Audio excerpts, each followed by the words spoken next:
हमारे बहुत सारे किसान साथी गेहूं में अब दूसरा पानी लगाने वाले होंगे या फिर लगा चुके होंगे। तो दूसरा पानी लगाने के बाद हमें क्या डालना चाहिए? दूसरा पानी लगाते समय अगर आप इन चीज़ों का इस्तेमाल करते हैं तो बहुत ही अच्छा लाभ मिलता है आपके पौधे में। जो रुकी हुई ग्रोथ है, किसी कारण से आपके पौधे की ग्रोथ रुक गई है, आपके पौधे में अच्छे से ग्रोथ नहीं हो रही है, पीलापन भी आपको दिख रहा है, तो पीलापन हटेगा, फिर से ग्रोथ होना स्टार्ट हो जाएगी, जिससे बाद में आपकी बालियाँ अच्छी आ पाएंगी। अब हम गेहूँ में दूसरा पानी लगाने का सबसे पहले समय जानते हैं। किसान साथियों, गेहूं की फसल में औसतन हम दूसरा पानी 40 से 45 दिन की अवस्था में लगाते हैं। यह अवस्था होती है कल्ले के बढ़वार वाली अवस्था। अभी तक जितने भी कल्ले आपके निकलने थे वो निकल गए हैं। इसके बाद ज़्यादा कल्ले नहीं आते हैं। कुछ % भले आ जाएं, लेकिन अधिक कल्ले इस समय इसके बाद नहीं आते हैं। तो जो भी कल्ले आए हैं, जो छोटे वाले पौधे आपके रह गए हैं, अगर आप चाहते हैं कि वो छोटे पौधे भी बड़े हो जाएँ, जिससे उसमें भी अच्छी बालियाँ आएँ, हेल्दी बालियाँ आएँ, क्योंकि सभी कल्ले एक साथ नहीं निकलते हैं। जो शुरुआत में निकल आते हैं उनकी तो हेल्थ अच्छी रहती है, लेकिन जो सबसे बाद में कल्ले निकलते हैं वो थोड़ा छोटे रह जाते हैं, उनमें बालियाँ भी छोटी आती हैं। तो अगर आप चाहते हैं कि वो छोटे वाले पौधे भी अच्छे हेल्दी हो जाएं, जिससे आपकी बालियाँ जो आए बाद में वो एक समान आए, अच्छे से आएँ, तो यह तरीका आप अपना सकते हैं। दूसरे पानी पे यहाँ पे हम 2 तरीके आपको बताएंगे। जो भी तरीका आपको अच्छा लगे वैसे दोनों भी आप इस्तेमाल कर सकते हैं, अच्छा लाभ मिलेगा। एक तरीका तो आपको इस्तेमाल ही करना पड़ेगा, कंपलसरी है, मतलब आपको डालना चाहिए। तो यहाँ पे आपको क्या यूज़ करना है? यहाँ पे आपको पहले तो आपको यूरिया का इस्तेमाल करना ही होता है। दूसरे पानी पे भले ही हम कुछ ना डालें, हमें यूरिया खाद तो डालना ही डालना है।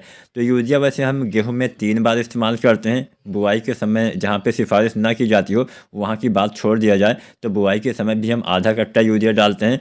पहले पानी पे 1 कट्टा और दूसरे पानी पे 1 कट्टा, यानी 40-45 किलो पहले और 40-45 किलो दूसरे पानी पे। बुआई के समय 20-25 किलो हम इस्तेमाल कर सकते हैं। ये तो यूरिया की बात हो गई। तो पहली चीज़ आपको दूसरे पानी के बाद, दूसरी सिंचाई के बाद आपको यूज़ करना है यूरिया 40 से 45 किलो। अब इस यूरिया के साथ आपको इस्तेमाल करना चाहिए ह्यूमिक एसिड का। ह्यूमिक एसिड इस समय बहुत अच्छा काम करेगा। ह्यूमिक एसिड काम क्या करेगा ये भी आप जान लीजिए। वैसे तो जड़ विकास में मदद करता है, लेकिन इस समय इस्तेमाल करते हैं तो आपकी मिट्टी में कुछ ऐसे भी तत्व होते हैं जो अघुलनशील हो जाते हैं। अघुलनशील का मतलब आपके पौधे उसको भोजन के रूप में नहीं ले पाते हैं।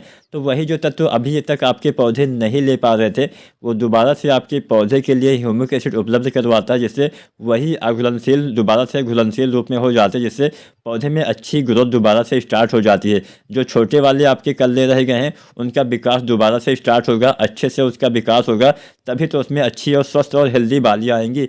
तो ह्यूमिक एसिड 98% वाला 1 से 1.5 किलो, साथ में यूरिया आपको 40 से 45 किलो दूसरा सिंचाई करने के बाद इस्तेमाल करेंगे तो बहुत ही अच्छा लाभ मिलेगा। अब यहाँ पे कई बार माइक्रोन्यूट्रिएंट्स की कमी रह जाती है, सूक्ष्म तत्वों की कमी रह जाती है, तो भी फसल की अच्छी ग्रोथ नहीं हो पाती है, ग्रोथ दब जाती है, जिससे आपके पौधे में अच्छे से विकास नहीं हो पाता है।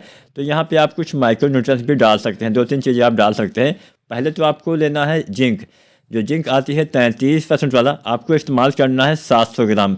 इस जिंक के साथ आपको इस्तेमाल करना है मैग्नीशियम सल्फेट, लगभग 1 किलो। मैग्नीशियम सल्फेट से फसल में हरियाली आती है। मैग्नीशियम सल्फेट से पौधे में प्रकाश संश्लेषण अच्छे से होता है। मैग्नीशियम सल्फेट से पौधे नाइट्रोजन और फास्फोरस बहुत अच्छे से ले पाते हैं, जिससे पौधे में अच्छे से ग्रोथ होना स्टार्ट हो जाती है। तो मैग्नीशियम सल्फेट आपको लेना है 1 किलो। इसके साथ आप इस्तेमाल करिए फेरस सल्फेट। मैग्नीशियम सल्फेट से भी हरापन आता है, फेरस सल्फेट से भी हरापन आता है। फेरस सल्फेट काम क्या करता है? फेरस सल्फेट आपके पौधे में क्लोरोफिल की मात्रा को बढ़ाता है। क्लोरोफिल से ही आपके पौधे में हरियाली आती है। क्लोरोफिल संश्लेषण में जो होता है फेरस सल्फेट, ये काफ़ी अहम काम करता है। तो जो फेरस सल्फेट आता है लगभग आपको आधा किलो मात्रा लेनी होती है। तो यहाँ पे हमने 3 चीज़ें बताई। जिंक हो गया 33% वाला 700 ग्राम, या फिर आप 21% वाला भी इस्तेमाल कर सकते हैं, लगभग 1 किलो। इसके साथ लेना है मैग्नीशियम सल्फेट आपको 1 किलो। इसके साथ लेना है फेरस सल्फेट आधा किलो। इसके साथ आपको इस्तेमाल करना है यूरिया, दानेदार यूरिया आपको 1 से 1.5 किलो इस्तेमाल करना है। ये 4-5 चीज़ें अगर आप इस्तेमाल करते हैं, गेहूं की दोबारा से अच्छी ग्रोथ होगी। गेहूं में अच्छे से आपके पौधे में हरियाली दिखाई देगी, और बाद में जब बालियां आने का समय आएगा तो आपके पौधे तब तक अच्छे से स्वस्थ तैयार होंगे, जिससे सभी में अच्छे से एक समान बालियां आ पाएंगी। तो उम्मीद करते हैं आज की वीडियो, आज की जानकारी आपके लिए उपयोगी साबित होगी। कोई भी सवाल या सुझाव हो तो आप कमेंट करिए, और चैनल को सब्सक्राइब नहीं किया है तो फार्मिंग विद SRJ चैनल को सब्सक्राइब करके बेल आइकन जरूर दबाएँ। वीडियो देखने के लिए आपका बहुत बहुत धन्यवाद।